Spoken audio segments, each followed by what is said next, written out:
the added spice of an offset attack and an armored counter, Switch Axes has gained more versatility than ever before.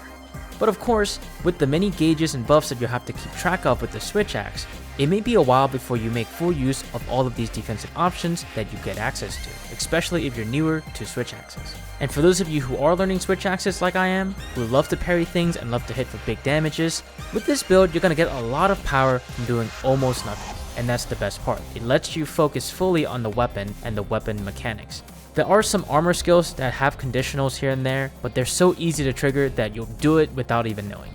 It's super comfortable to play, there's not a lot to upkeep, which lets us focus on timing the counterattacks and to build up and manage the switch gauge or the amp state, whatever it is.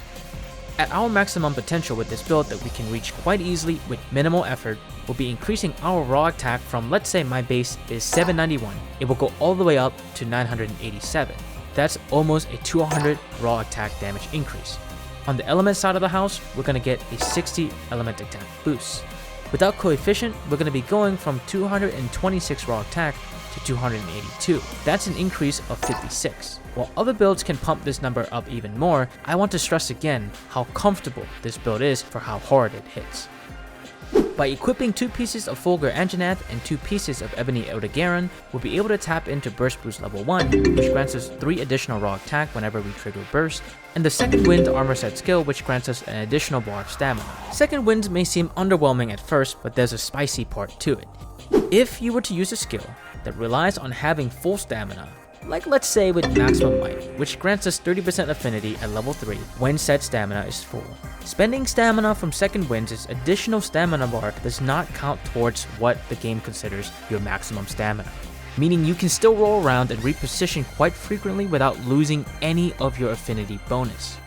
To be more specific, we'll be using the Fulgur Helm Beta, the Ebony Chest Beta, the Fulgur Gloves Alpha, the Ebony Waist Beta, and a Jindahat Pants Beta. With the decorations that you see on screen or in the description slotted into the armor pieces, we will gain these skills. First up is Agitator level 5. When a monster is big mad because we flexed on them with an offset attack, we'll gain 20 attack and 15% affinity, for as long as they remain salty. 20 raw attack is huge, and unlike many other skills that boost attack, this requires us to do basically nothing. The downside to that is how conditional this is. It's not up all the time.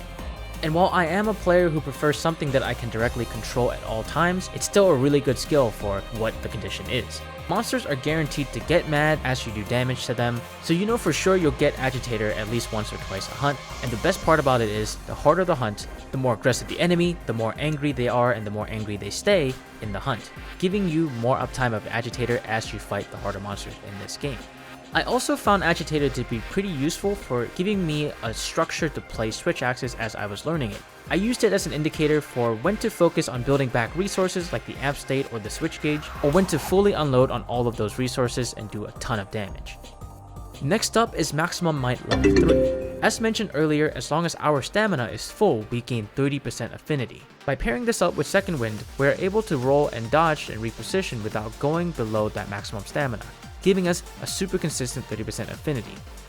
Another synergistic component to this is how much wind up some of the Switch Axe's finisher attacks have. By the time the attack unleashes, our stamina will usually fill back up to full, giving us the highest percentage chance for our big hits to be crit boosted. Another great quality of life skill that this armor set grants us is Evade Extender level 3. This greatly increases our roll distance, and it may seem simple at first, but our Switch Axe play becomes a lot safer with this skill and a lot more comfortable. With Switch Axes, our movement with the weapon drawn can be quite slow, and our rolls can sometimes be replaced by a tiny hop step that doesn't go very far. Evade Extender gives us that distance to get out of painful hits or bad positions, while at the same time essentially nullifying our slow walk speed. Playing with level 3 Evade Extender versus no Evade Extender at all is night and day in terms of feel. I would highly recommend this skill because being able to position and get to the monsters faster is more damage and more safety. It's great. This set also provides one level of Burst. At level 1, Burst is super cost effective, granting the user 8 raw attack and 6 element attack whenever 5 consecutive hits land. This includes the charge up portion of the elemental discharge. The Burst Boost armor set skill increases this raw attack boost by 3, for a total of 11. And as for our last offensive skill, we'll be making full use of Counterstrike, which we get from our charm. Level 3 Counterstrike is simply amazing for Switch Axe. 25 attack for 45 seconds that continually refreshes whenever we fulfill one of 3 conditions. The first condition is simply to get hit. That's it. If we miss position, if we play poorly, if we make a silly mistake, whatever it is that happened, we're rewarded for it pretty handsomely.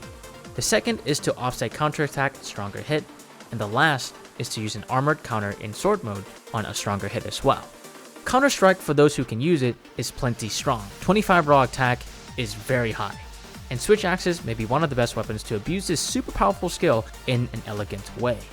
Ideally, you want to be countering stuff to trigger counterattack, but you don't need to, right? You can just play normally and you'll get this skill almost all the time.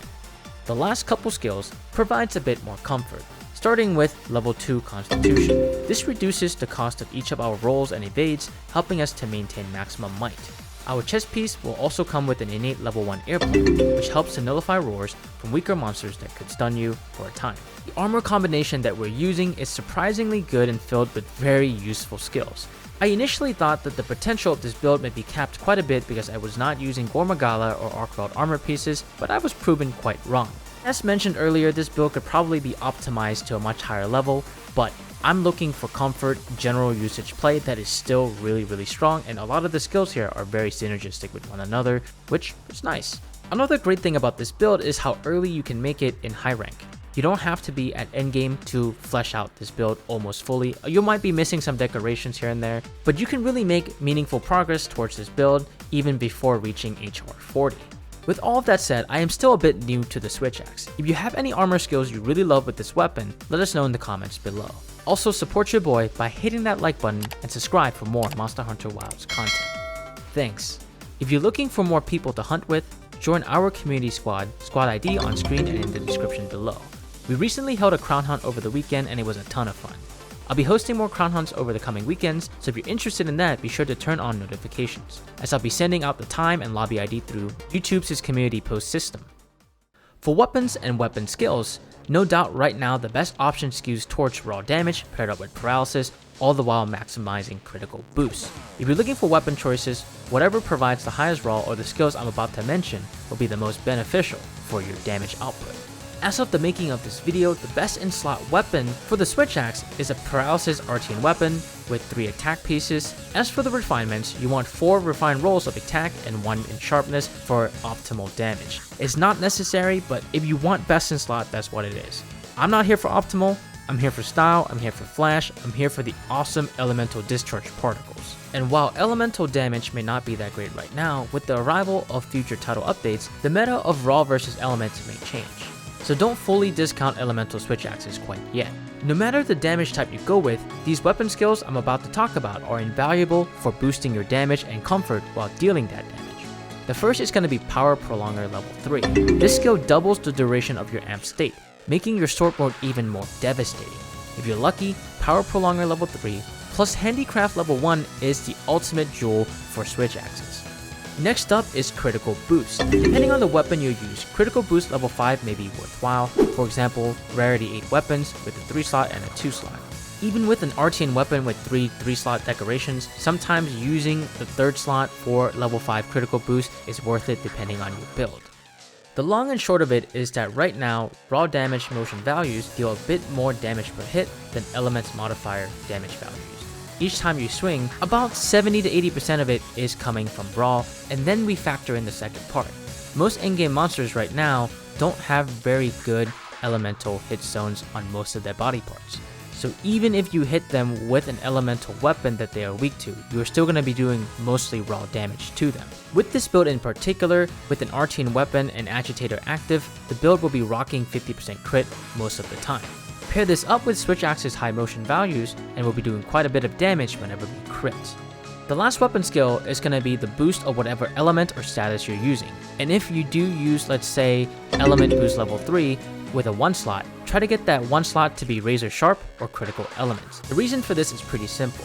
The Element Boost or Status Boost level 3 is a huge stat stick that contributes significantly to your element attack status application value. And as monsters with bigger elemental hit zones are introduced into the game, you will see higher returns on this boost. If you have any other weapon skills that you really enjoy on Switch Axe, let us know in the comments below. I've heard mixed things about Focus and Rapid Morph, but didn't really get around to testing it, so if you have some experience on that, let us know. Overall, this build surprised me quite a bit. I just wanted to make a comfort build to get the hang of Switch Axe, but the more I used this armor set, the more I appreciated the power of simplicity. While there are for sure more damaging options out there, this setup is no slouch either in the damage department for how comfortable it is. And there you have it, a comfortable build that can still output staggering amounts of damage. If you'd like to see more optimal builds that Switch Axes can make great use of, given that you swapped the Adrenaline Rush in that build for Counterstrike, check out my optimized dual blade build on screen right now. My name is Varsona and I'll see you in the next video.